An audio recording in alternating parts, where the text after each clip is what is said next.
Good afternoon, everyone, and thanks so much for joining us for our executive session here on managing mining risks in Latin America. My name is Abel Delgado, and I'm the Digital Marketing Director for America's Market Intelligence, and I'm going to be serving as the moderator for this particular event. Now, you may have noticed that we call it an executive session as opposed to a webinar, and that's because there's a distinction, we think, between the two. And a webinar, a lot of times, is about sharing some basic information, noticing some trends, but it doesn't really help you in terms of applicable strategies or tactics. This particular webinar is meant for leaders to help them with applicable strategies and tactics. And that's what we're going to be going over here. We're not just going to tell you about the risks, we're going to tell you what you can do about them.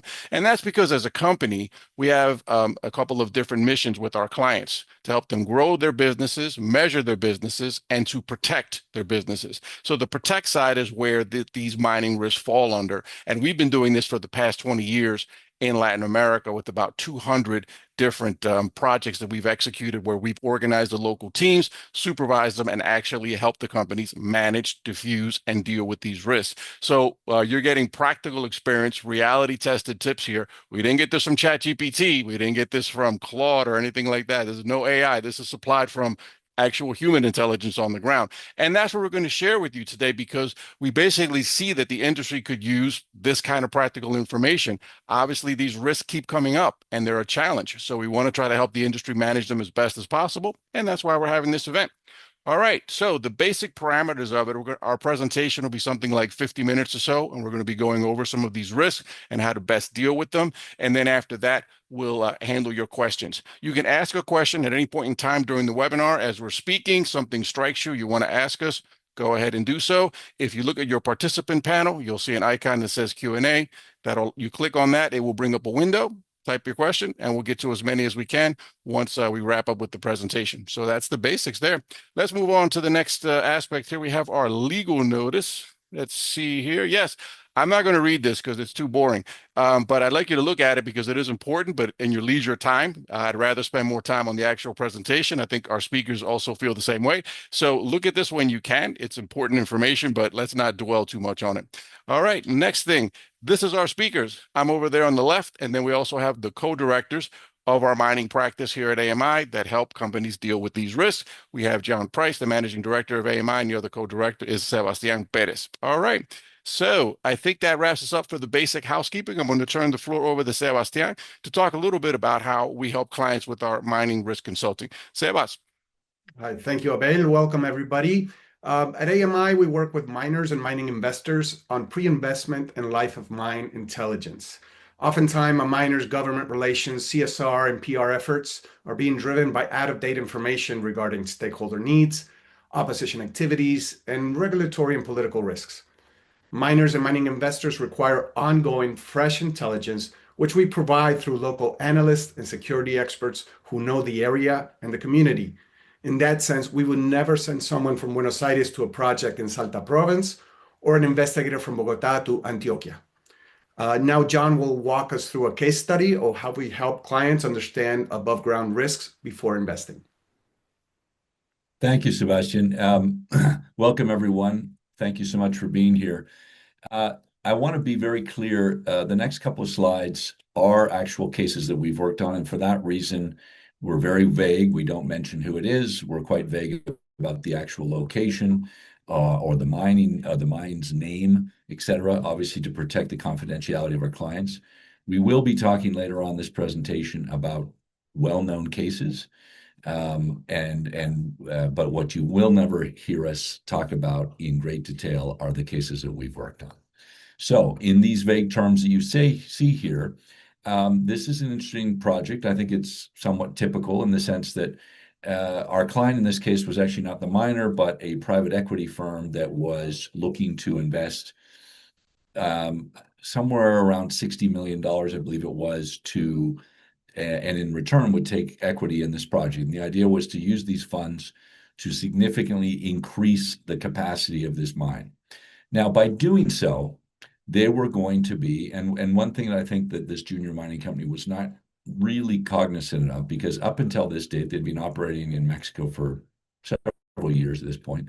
They'd really operated under the radar. They were too small to really attract the interest of organized crime. They were too small to attract the interest of, let's say, interfering politicians.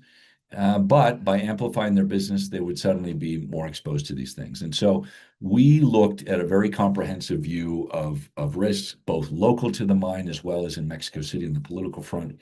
And we identified a number of areas that we thought they would be vulnerable for. And now the idea was not to kill the deal. The idea was to better inform our client, the private equity investor, of what needed to get done to mitigate against these risks, to protect their investment in this asset, as well as, of course, the investments made to date by the junior miner themselves. And so in the end, although the junior miner was, if you like, protested somewhat at some of the risks that we were enlightening into, in the end, they realized that this was difficult medicine, but useful medicine, in that we revealed for them several risks that they had not taken into account in their plans going forward. And by absorbing our report and our recommendations, they changed their plans. They lengthened a little bit their time frame of construction. They put more resources into better CSR. They put more resources into lobbying their efforts in Mexico City, as well as aligning themselves with larger miners who already have those kinds of relationships built on the political front. And so as a result, they were a much stronger asset going forward. And I think that's the key to pre-acquisition intelligence. It's not about just red flagging. It's about road mapping how you can deal with those risks and make for a more fairer transaction price-wise and a more realistic transaction in terms of timeframes.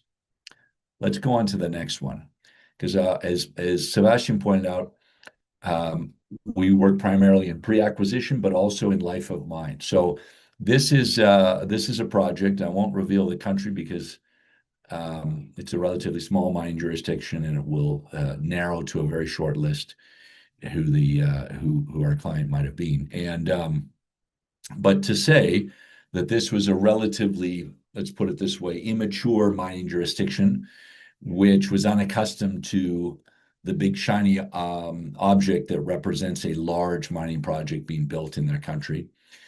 There was two things going on. One was the sort of greed of a couple of very well-positioned journalists, particularly in the radio space, that had a massive following, over 2 million listeners, and were in many ways more powerful than the owners of the media companies they worked for, in the sense that they had a great degree of autonomy. The other interesting wrinkle was that our client was in loggerheads with the government, and the government was looking for ways to tarnish the reputation of this project for its own political reasons. And these sort of rebellious journalists were, in fact, being encouraged. I don't know if they were paid, but they were certainly being encouraged by the government that wanted to tarnish the reputation. Sorry, not the government, the opposition that wanted to tarnish the reputation of this mine. So what it came down to was these journalists wanted to essentially threaten to help tarnish the reputation of the mining company and its operations in their country if they didn't hand over money. And what we were able to do was to really uncover what was going on behind the scenes and what was driving these journalists to do this, and use that information to discreetly communicate that to their ultimate bosses, and pull away that threat from the mining operation. So it was very discreetly communicated. They didn't want to embarrass people in opposition. They wanted people in government to be aware of this, and they were able to use those facts to sway people's behavior and take that threat away. So that is two examples of case studies that we've worked on, and how those threats were mitigated thanks to the intelligence and advice that we provided. Abel, back to you, but I believe we have lost sight of the presentation itself.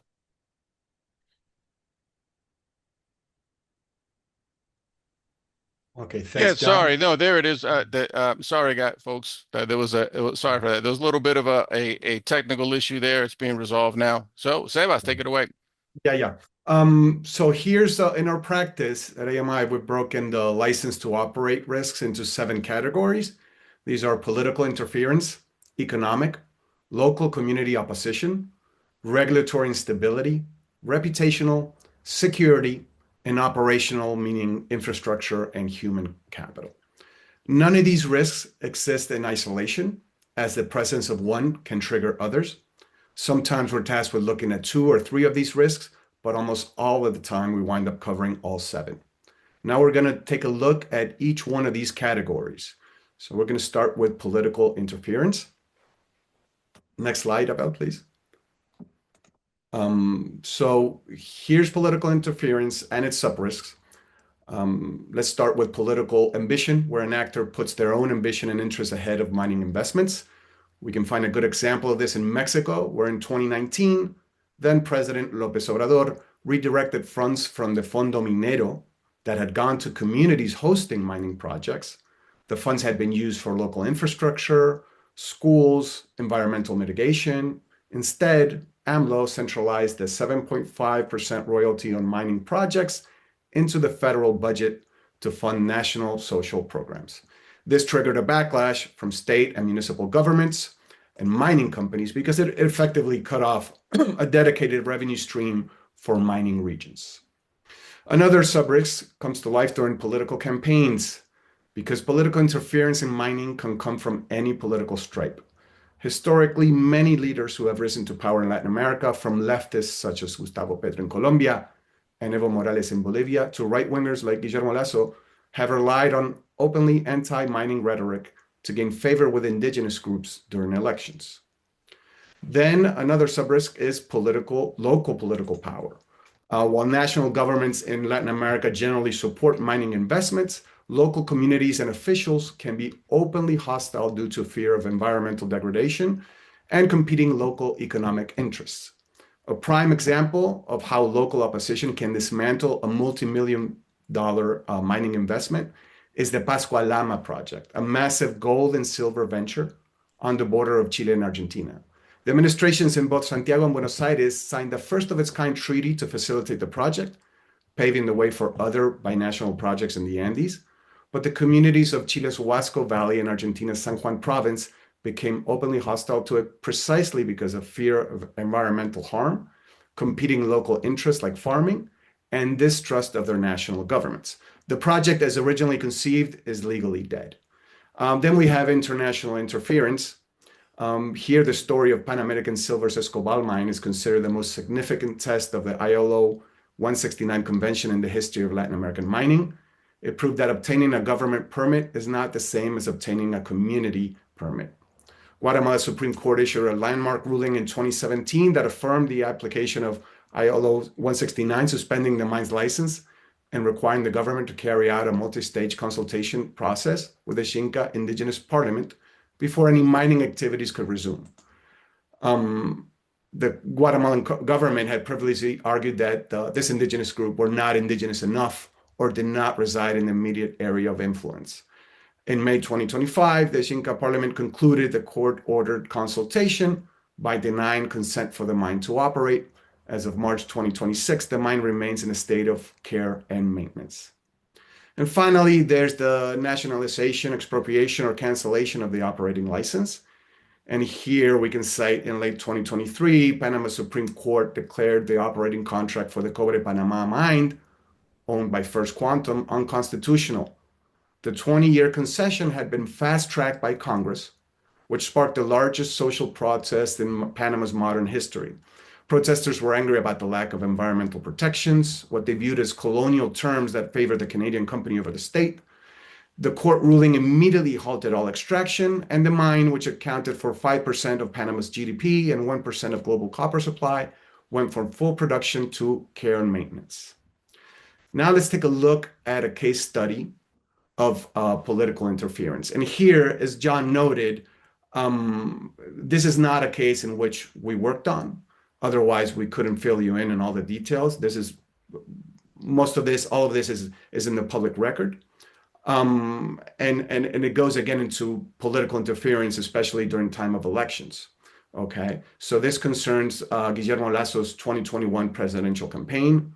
Lasso, a former banker, staunch defender of the free market, faced a massive challenge from the indigenous movement led by anti-mining activist Yacu Perez. To make it to the runoff, Lasso pivoted to win over environmentalists and indigenous communities. His pledge to prohibit open pit mining in sensitive water recharge areas and near Páramo ecosystems threatened the stability of the legal framework that Lundin had negotiated for its Fruta del Norte underground mine.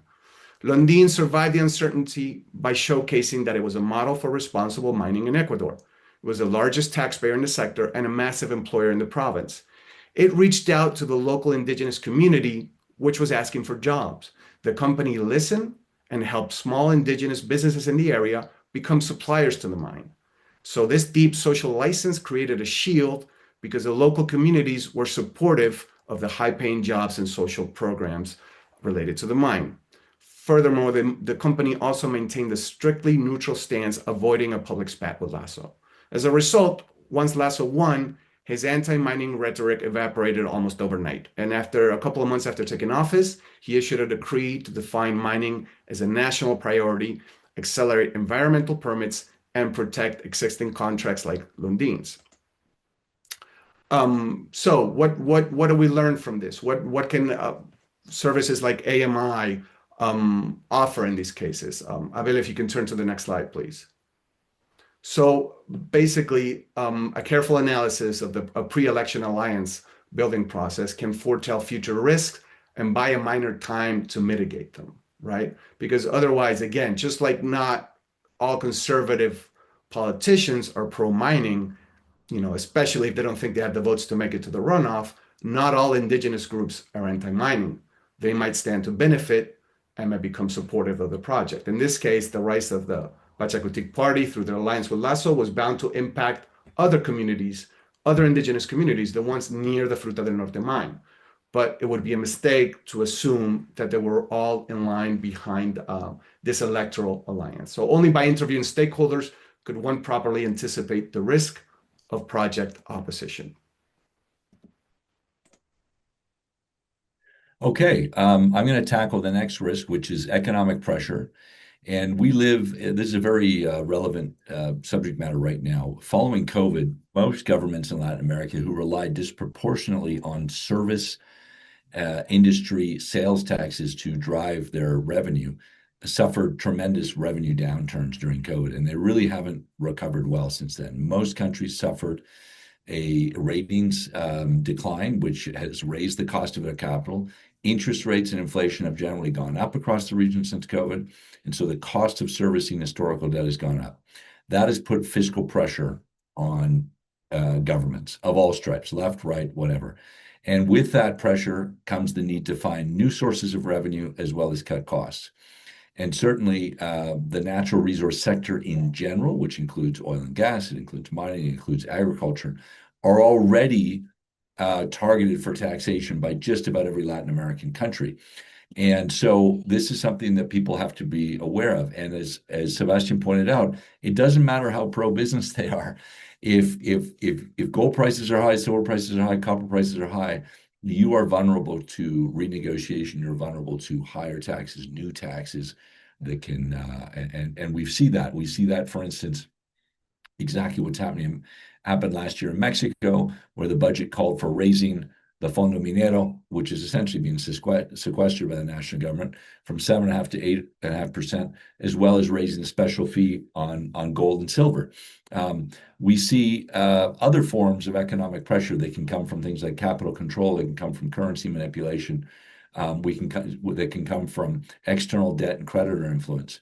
A good example that's very relevant right now is Bolivia. Bolivia, the new government, is as well as they are signaling to the market the right things, and as well as financial investors have faith in the new government of President Paz, the reality is that he has inherited a very stark fiscal situation where almost all foreign reserves are depleted after 15 years of a peg currency.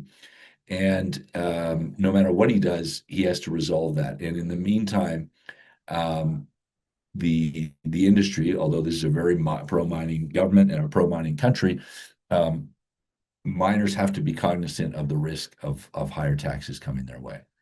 So let's look at a case study on the next page. Again, as Sebastian pointed out, these case studies that we are highlighting here are well-known, publicly documented case studies. We do not share the details of our own cases.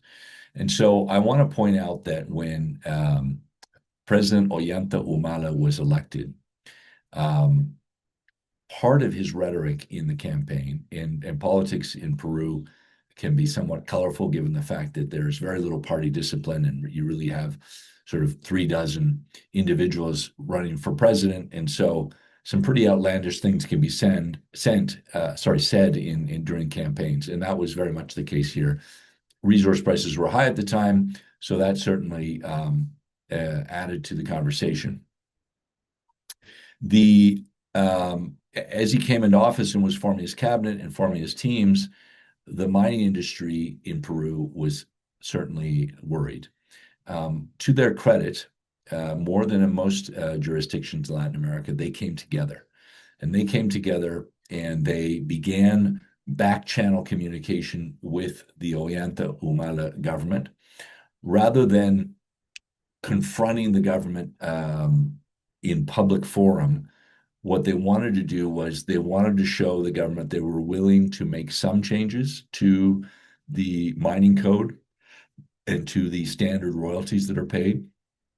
But they also wanted to establish a alignment and clarity with the government as to what would be an acceptable level of change, something that they could afford as investors, and enough that would provide Ollanta Humala with a political victory to say, thanks to me, we were able to change the economics of the mining industry in Peru and bring more money to the communities and bring more money to the government and more money to our education budget, et cetera, et cetera.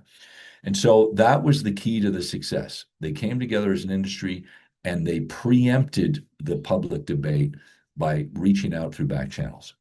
Now, on the next slide, we'll talk about what AMI and firms like us would do given that situation. And we may very well face similar situations in the coming years. So the first thing is we can help facilitate the gathering of intelligence within the government. Through the context we work with over 400 subcontractors across the region. Many of them include former government officials who can have those kinds of and foment those kinds of discrete conversations within governments and understand their pain points, understand to what degree they're willing to be flexible in their positioning before the debate becomes public. And then, of course, we've worked in the past with miners individually, but in this case, it was as an industry as a whole to really showcase what they do. And again, this is something that should be ongoing. All mining industries across the region really suffer from a lack of good image in the public eye. In the past, the thinking of miners was, well, as long as I satisfy the president and the minister of mines, and then they added to the list the local community. But what we're seeing is that the voters in general also need to be constantly reminded of the benefits of mining. And that's where building an advocacy case, it can be useful to have a third party like ourselves who can develop that language, develop those fact sheets, and provide the kind of thought leadership materials that a individual miner, or the industry as a whole, or the industry clustered around a certain part of the country can use to educate media, to educate politicians, and educate the general public.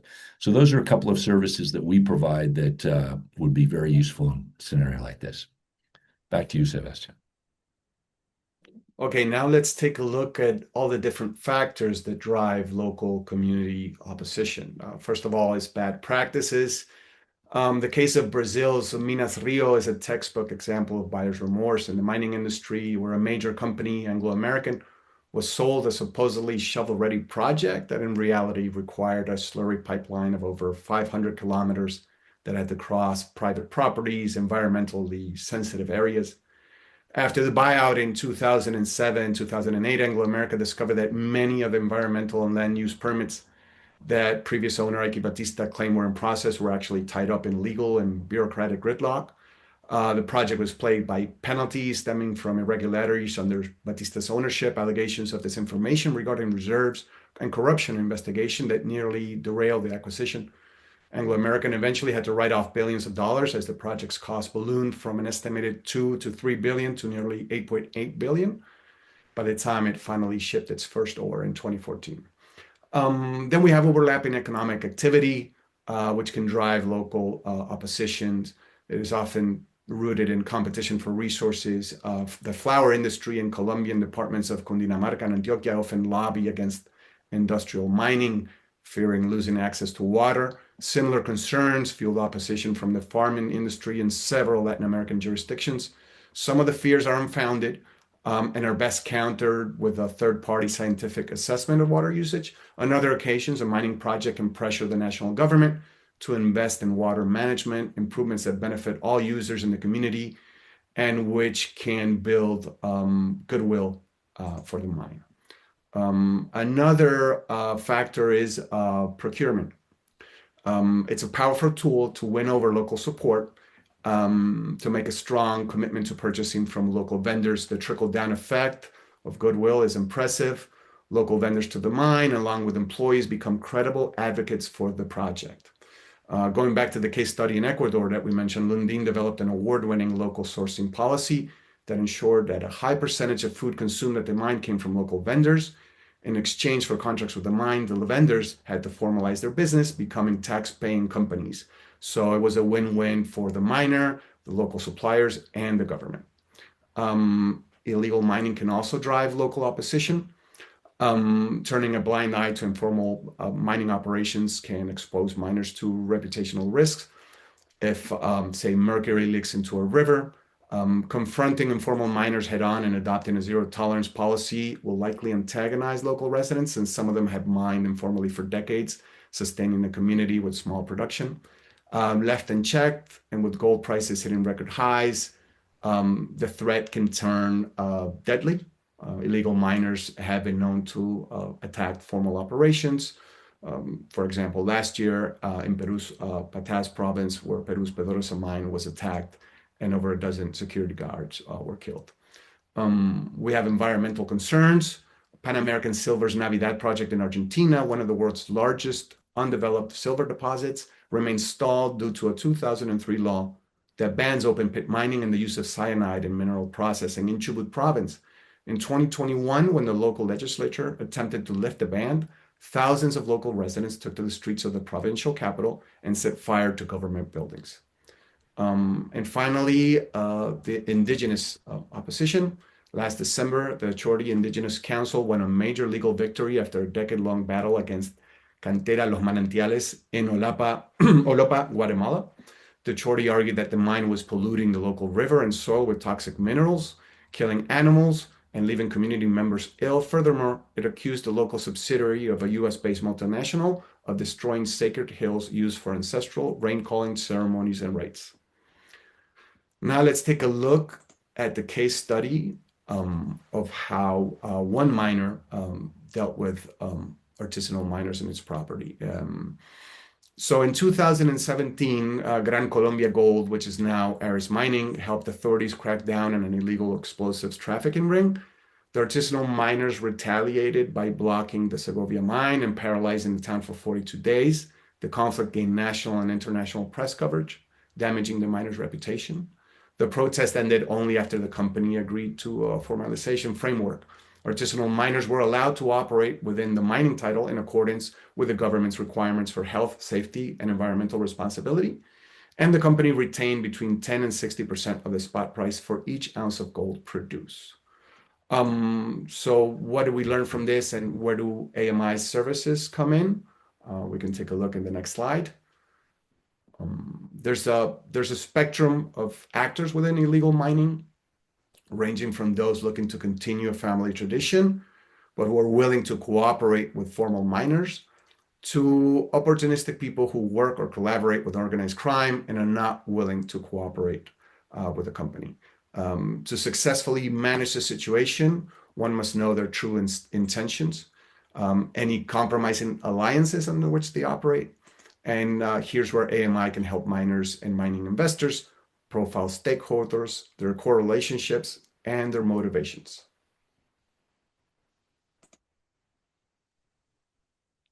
Okay, a huge area and one where we often collaborate with lawyers on is, of course, regulatory and legal issues.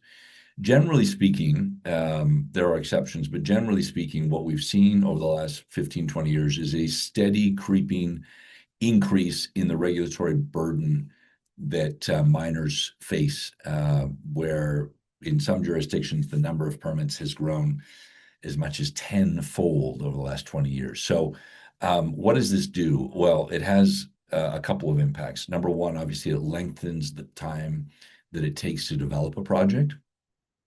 And the problem with that, of course, is that fewer junior miners can actually build pipelines, exploration pipelines that can later turn into bigger projects.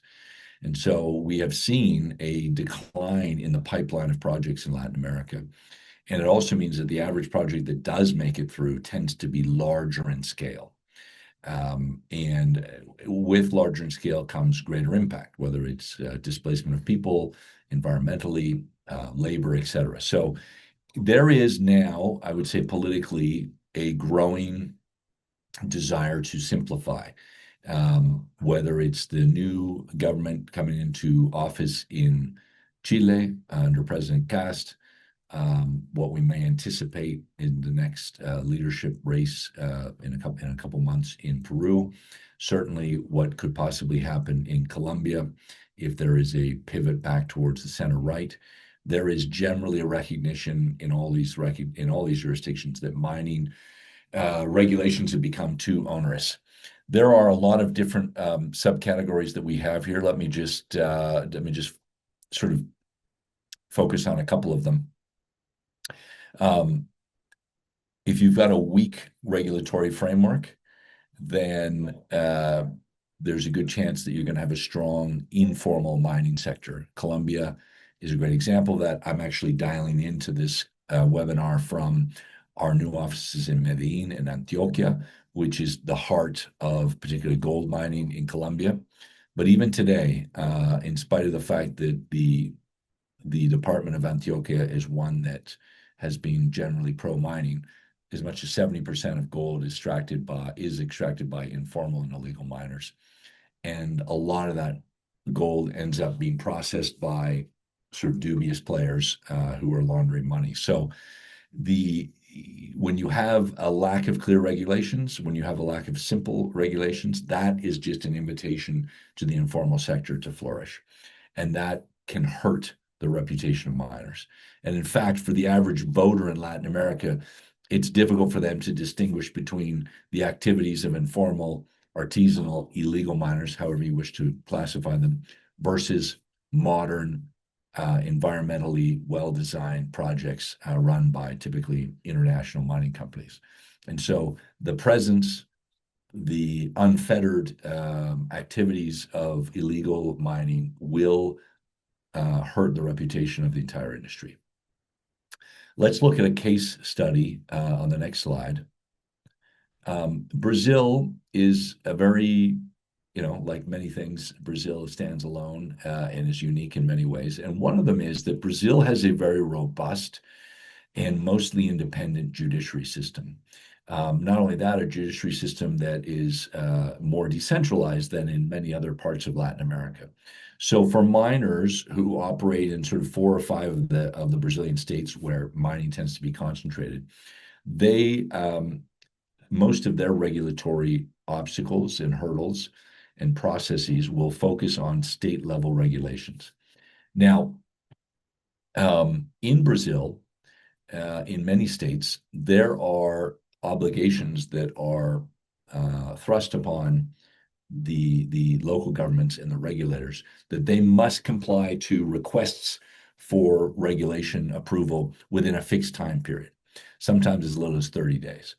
And so that is beneficial in the sense that it is written into their laws that they must respond by then, and if they're not responding, if they're holding up the processes, then as a private sector party who has submitted an application or a petition for regulatory clarity, you can sue these these state offices, and oblige them to respond.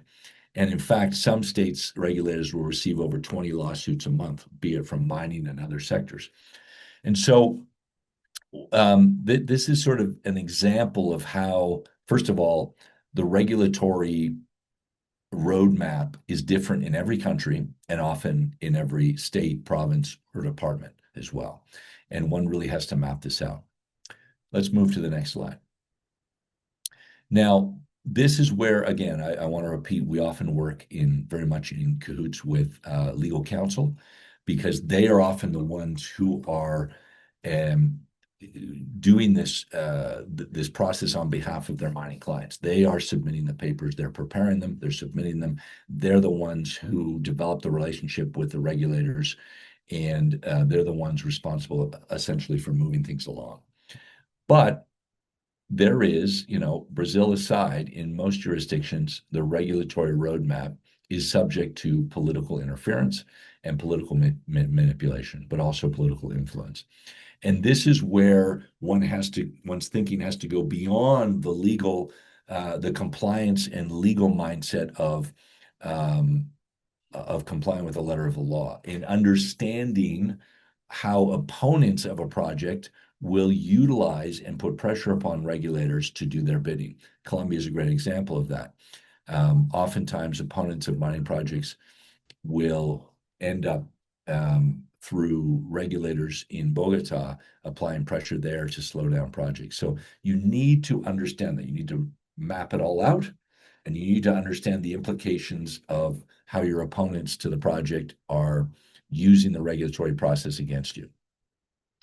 Also, if you are operating in a new jurisdiction, and again, you're going to be relying on legal counsel for much of this, it will behoove you to talk to other miners who have had success navigating the regulatory environment to understand how they did it. Now, this is an industry where, at the end of the day, miners tend to collaborate quite easily because they're not really competing with each other. And it behooves them to share best practices. So we find that in this industry more than others, different mining companies will actually work together and share best practices. And it's important to turn to those people.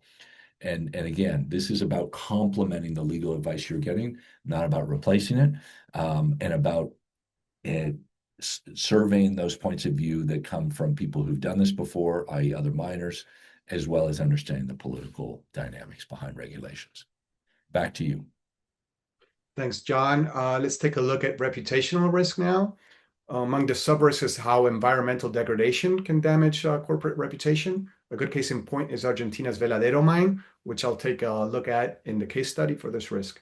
Then there's the fallout from indigenous rights conflicts. In a landmark case, the Quichua Cañari's defense of a Páramo ecosystem at DPM Metals Loma Larga mine led to Ecuador revoking the environmental license.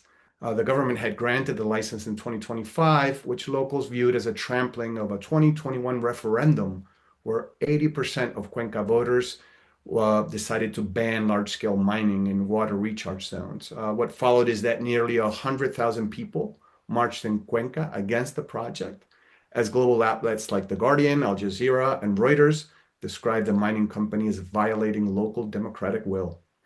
We also have worker safety. After the 2025 collapse of a tunnel at Chile's El Teniente mine, an audit revealed executives had concealed geomechanical risks. Codelco fired 3 top officials, sparking criminal investigations and severe reputational damage. Of course, when we talk about reputation, we have to think of the media. And while violence against journalists in Latin America is a major problem, journalists themselves are not immune from corruption and the negative influence of organized crime. Outlets may also slant their coverage to receive favorable advertising contracts from political parties. Then there's international scrutiny.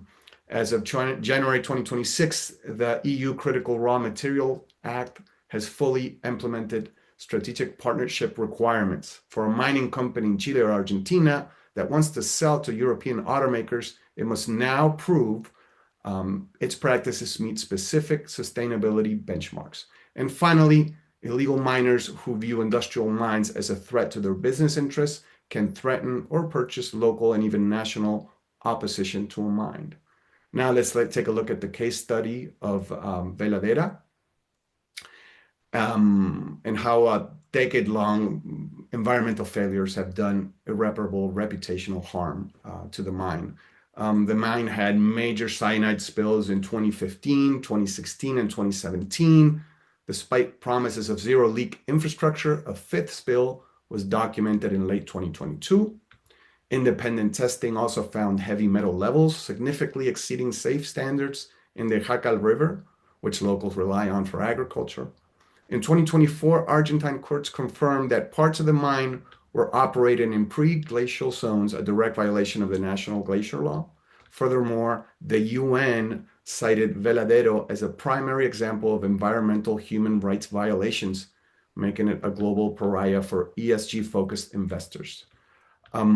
So the lessons we can learn from this and where EMI solutions would help,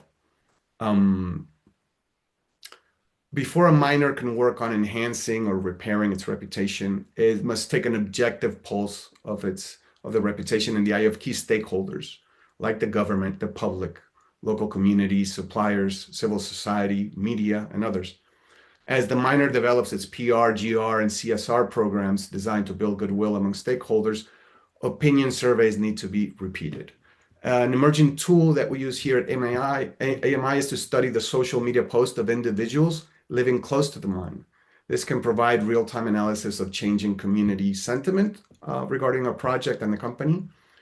Used as input, social media monitoring can help a miner CSR program and narrative, keeping it up to date and more effective. Okay, next slide. Now we're going to look at the safety and security risk and its subcategories. All miners in Mexico have been particularly alarmed about what happened in Sinaloa in January when 10 employees of Canadian miner Vizsla Silver were abducted. At least 7 of them were confirmed to have been killed. The victims included geologists, engineers, and security personnel. Most were Mexican nationals.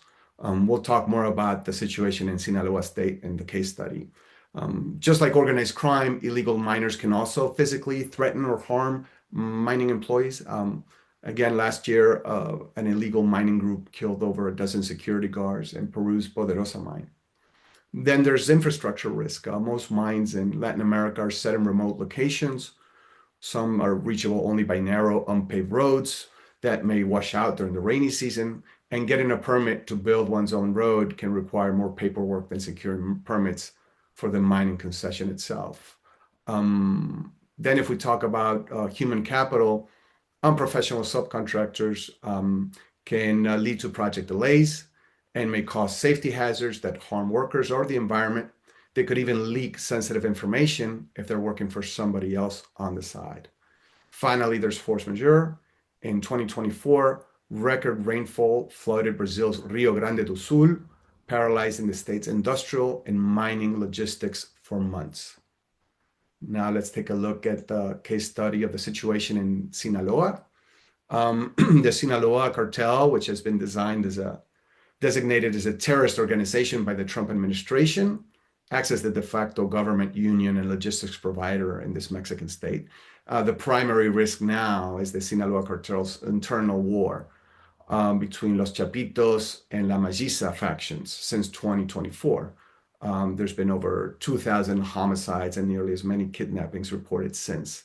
The La Malliza faction has gained ground in the mining corridors of rural mountainous regions in the state.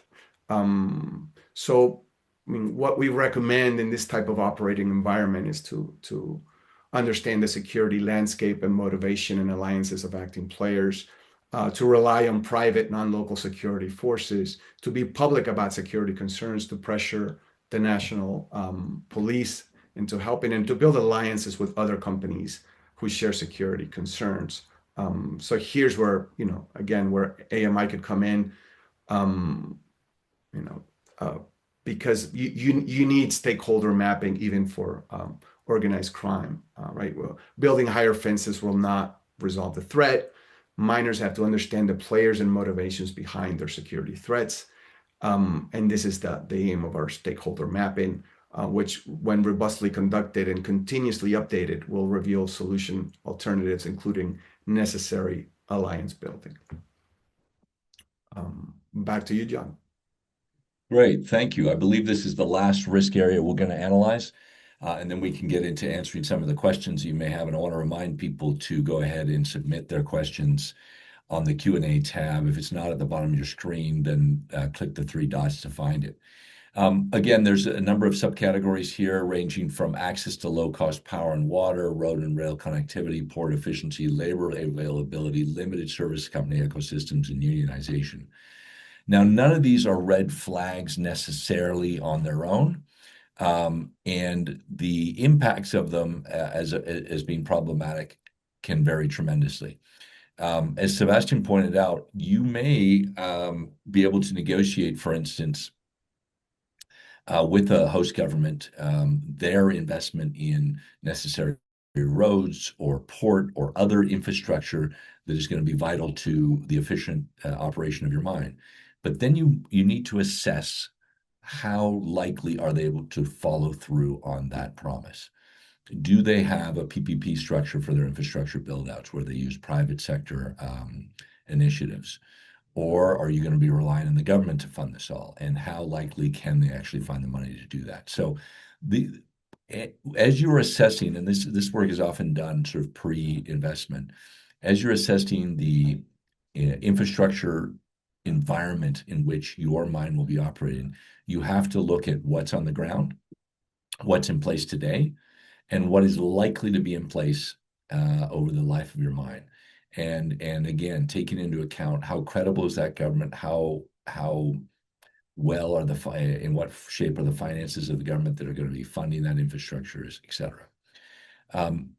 Another really, really acute problem in many jurisdictions, particularly newer mining jurisdictions where they don't have a history of building mining engineering schools or even technical schools, is the shortage of specialized mining labor. Mining is no longer a pick and shovel exercise. This is a industry that continuously is driven by large projects, and those large projects rely on highly mechanized procedures. And so the people who can work that machinery, the people who can design the workflows are highly specialized, and they require training, and they're not always easy to find. Another really interesting area is access to low-cost power and water supply. We see in northern Chile how mining, which is one of the great focal points of mining investment across Latin America, we've seen how miners have adapted to, first of all, it's a very arid part of the world, and therefore relying on desalination to provide water to these mines. But desalination is highly energy dependent. So what have they done to continuously drop their energy prices?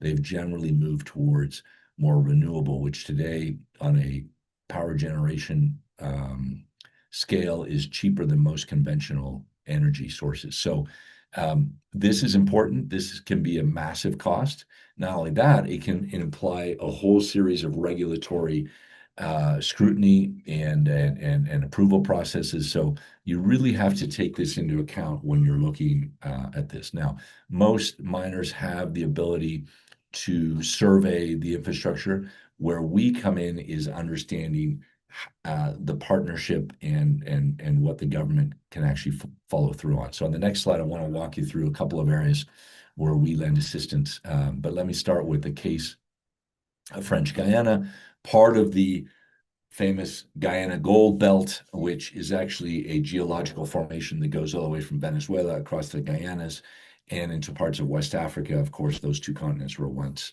united. And what we see is tremendous geology, but a jurisdiction that's very unique in Latin America, and that is a French protectorate and is subject to French political oversight and regulatory oversight.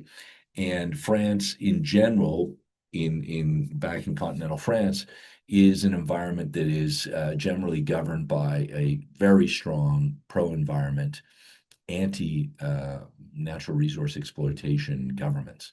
This is at loggerheads with the much of the leadership in Cayenne, the capital of French Guiana, who want to exploit their natural resources, obviously in a responsible fashion, but nonetheless want to.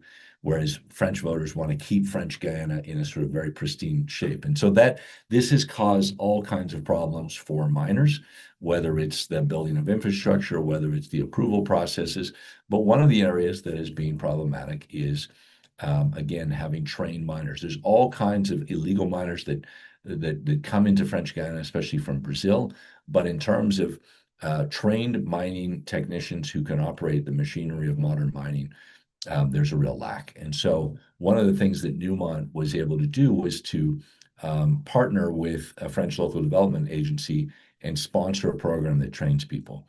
And this was tremendous act of goodwill towards the government and made the jurisdiction much more viable for their mining projects. So let's look forward on the next slide as to the sort of things that we do to help companies anticipate and mitigate these operational risks. So again, I've talked about before you make that investment, really understanding what the shortcomings are, how other miners have dealt with those shortcomings, and what the solutions might be, and with whom you can realistically partner to make those solutions work, whether it's building infrastructure, whether it's training people, et cetera. And then given the fact that these solutions, and frankly, solutions to many of the risks that we've talked about today, require partnering with local operators. Partnering is tremendously important to any operation in Latin America. It can make or break the efficacy and but also the reputation of your operations in a given jurisdiction. And here's where reputational due diligence is essential. If you are going to be actively working with a local entity, this is going to be public knowledge. This is going to be promoted publicly. It's a big part of your sort of government relations. Then you need to make sure that your partners are reliable, but also responsible, ethical, and do not have sort of ugly baggage that is going to potentially tarnish your reputation as an actor in that jurisdiction. So those are a couple of solutions that we provide. And with that, I believe Abel will tell you a little bit about how to reach out to us, and then we'll get into questions and answers. All right.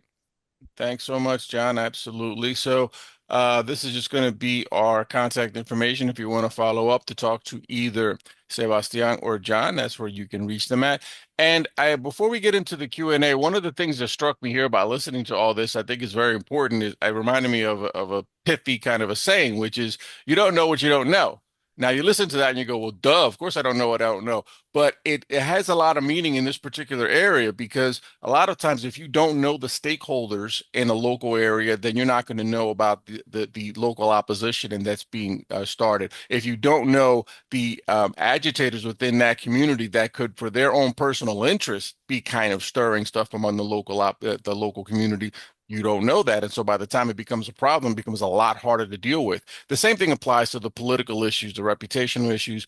I mean, if there's anything you've seen on these slides, is that they're loaded. So there's a lot of ways for this to go wrong when you don't know.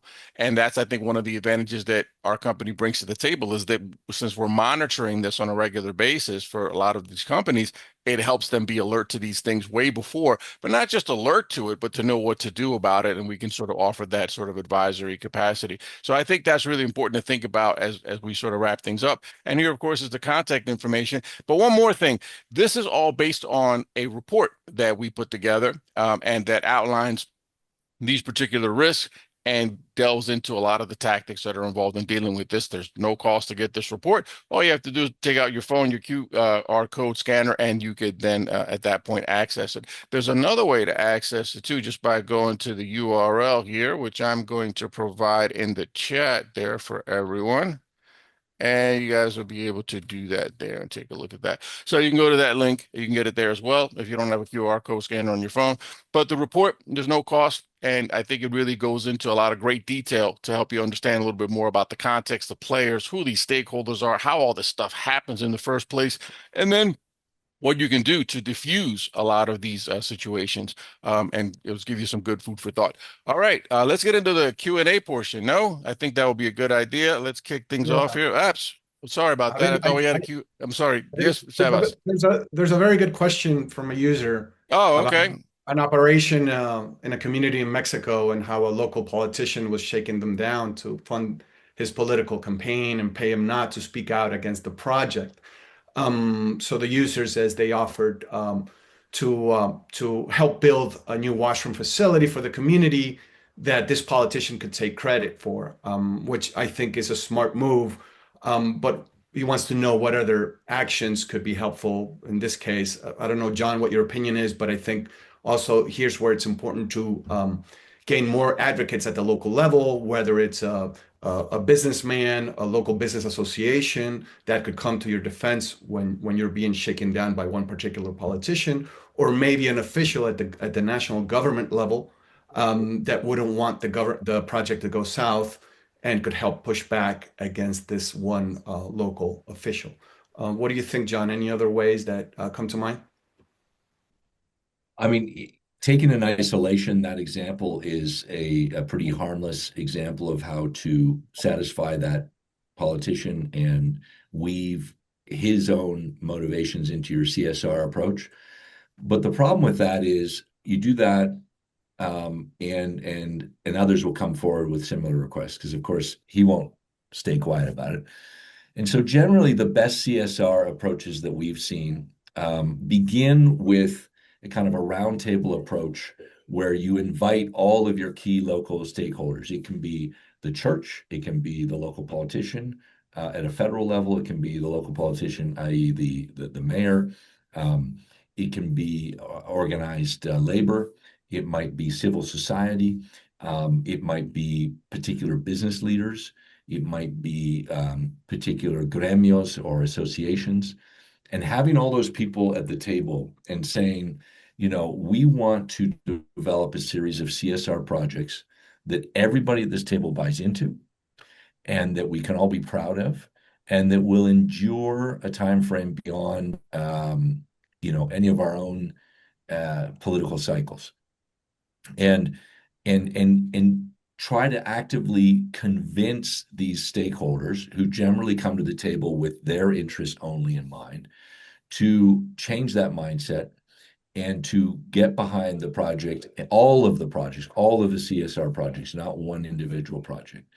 Because again, what will end up happening is that will just cause a lot of jealousy and a lot of infighting amongst those local stakeholders over whose projects got funded. So that is not an easy thing to do. It takes time to build that kind of consensus. But it is useful. And also, I find the roundtable can be a useful mechanism, not only to survey ideas from those stakeholders and the people they represent, but also to, if you like, pilot test or focus group test the ideas that you bring to the table as the one that you may have used in other jurisdictions. But building that consensus, it takes longer. It's a more painful process, but at the end, it leads to a much healthier and harmonious local support for your project. And we've seen that time and time again. All right. Thanks so much, John. We have another question from Ricardo here. He's asking, is it smart or dangerous to collaborate with legal miners on a project? Well, it's interesting. Was in a conversation yesterday with a mining player here in Colombia, and she pointed out that there is no one formula for illegal, informal, artisanal mining. And again, those are intermingled terms depending on who you're talking to. As she puts it, there are informal or illegal miners who can be convinced to collaborate with the miner. And then there are some that are there basically at the behest of a natural opponent to the project, including organized crime. So the ones with whom you can collaborate, they will often collaborate because you and the project that you are running includes processing, and you can offer better pricing to process their ore than the independent processors that are often working for dubious owners. they generally want to continue to be able to ply their trade because they've done it for generations. And at the end of the day, the amount of ore that they're taking out of the ground is a pittance compared to what you're taking out. And so they're economically, or they're very much an acceptable tax on your business. Where mining companies often get into problems with informal miners is not around the economics, but around their practices and the unethical or the dangerous style of their practices. So informal miners are much more likely to use cyanide. They're much more likely to adhere to very sloppy safety standards. And so when miners work with informal miners, and they say you can continue to mine informally on our concession, they will oblige them to abide by a minimal standard of environmental compliance and safety compliance, because they do not want the headlines filled with people dying because of accidents on their property, and they certainly don't want to hear about environmental degradation happening in their concession. So now, finding out if those people will cooperate versus not is absolutely essential before you start making those kinds of offers, because there are illegal miners who are actually economically fronted by organized crime, who run the processing of their gold output, for instance. And their bosses are the organized criminals, and those organized criminals have no interest in cooperating. They're interested in the lowest cost illegal mining production from these people, who is feeding their processing, which is where they make their money, and it's how they launder their money. And so they are not interested in collaborating with you. So you really have to go in, you have to understand where their allegiances are and how willing they are to collaborate before you start applying one strategy or the other. Clearly, that's where the market intelligence in America's market intelligence comes in, because you have to know all these sort of thorny local players that are not going to be necessarily, easily found on the surface. You have to do a little bit of digging there, because obviously criminals have a reason to like not tip their hand in that sense. So that just speaks again to the importance of all this kind of understanding and the stakeholder risk analysis. We have a question here from Luisa. It has to do with cost and time and everything else. So this one is very pertinent. It's how quickly can a pre-acquisition risk analysis be done when there's usually very little time in that process when it's about to happen? Thanks, Abel. Yeah, pre-acquisition risk analysis usually takes about 2 months, but it can be accelerated according to the client's needs. That's what we do at AMI. We adjust, if it's a rush timetable, we put more resources, more analysts on the case, and we can actually speed that up. All right. So now we have a very specific market type of question. What is it going to take politically for Colombia to revive its moribund mining sector? Well, I'll take that because I'm here in Antioquia, and this is very much a part of the discussions that we've had these last couple of days with mining interests here in Colombia. It's a complicated question because the regulatory environment, which has probably been the biggest hurdle, at least under the Petro administration, is very much concentrated in Bogota, in the capital. But it is not as simple as we've I think repeated a couple of times today. It's not as simple to say, well, if they're a pro-business government, in other words, if Colombia elects either a center right or a right-wing government, that's suddenly going to be an easy thing. The fact is that Colombia is not a mining economy. Mining in the formal economy of Colombia is tiny compared to the percentage the mining sector represents, say, in Chile or Peru or Guyana or Suriname. And so this is not an industry that's prioritized by politicians outside of the two or three departments where mining tends to be concentrated in Colombia. And not only that, as we've mentioned before, a good chunk of particularly gold mining is operated by illegal interests. And so the public, the average voter in Colombia, first of all,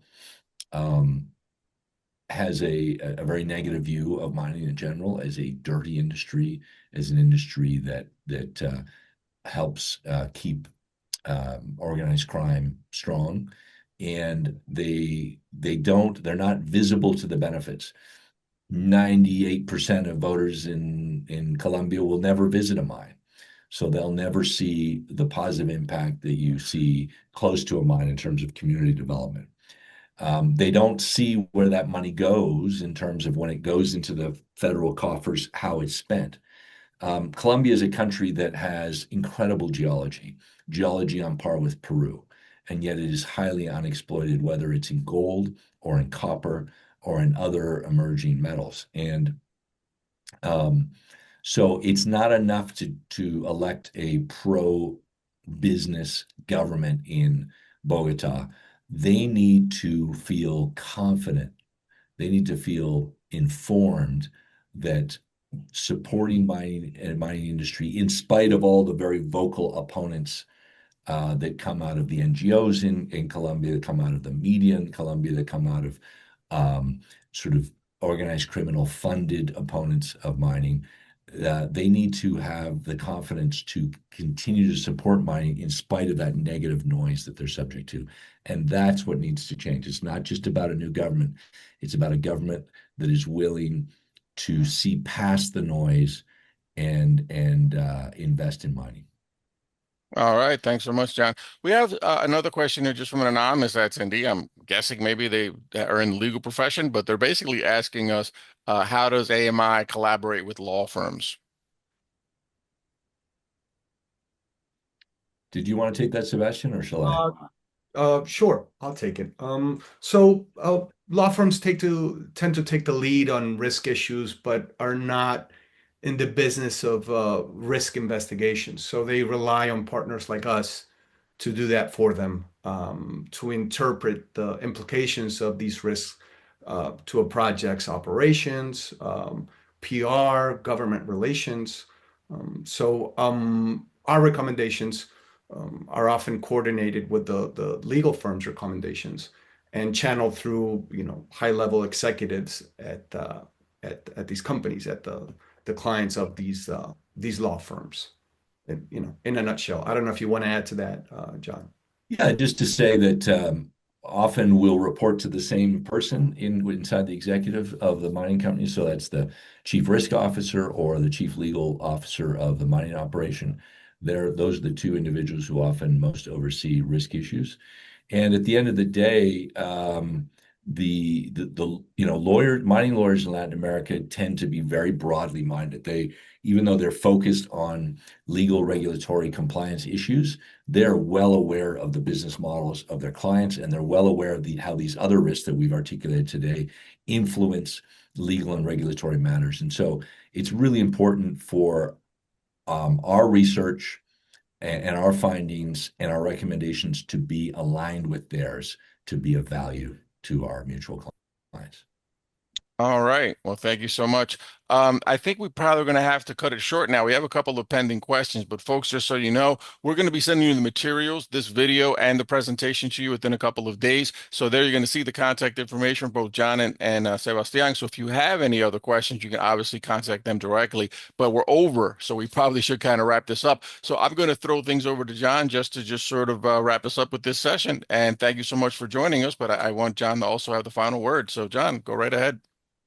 Well, thank you, Abel, and thank you everyone for sticking it out through the hour and beyond the hour.